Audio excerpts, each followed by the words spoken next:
زانگو شورشی کردی هبون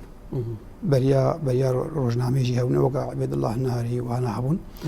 لشورش وقتی گو درابن هن شورشن هن سرگهاین تماما حتی علی روشنبیری دجی حتی علی میسانی دجی هنا گوی خودنا راگهاننی و چنده واجی پشتی روزنامه کردستان شورشی می کردی دست بیکرن و شورشی کردی دست چندیجی کر نام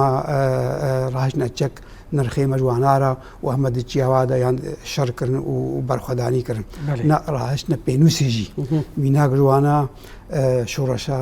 محمود حفید برزنجی الاختر سلیمانی رابو راستی شورشا کا سرگهایی بو مینا دولتکی بو اوه هنکی قوناغ کنو داخویا کرن جراغانی رجی شاپمنیج داخویا کرن یعنی سلیمانی 1900 اجدهادا و حتی هیسوا کاری بیجی بو چابکانیا روشنبیری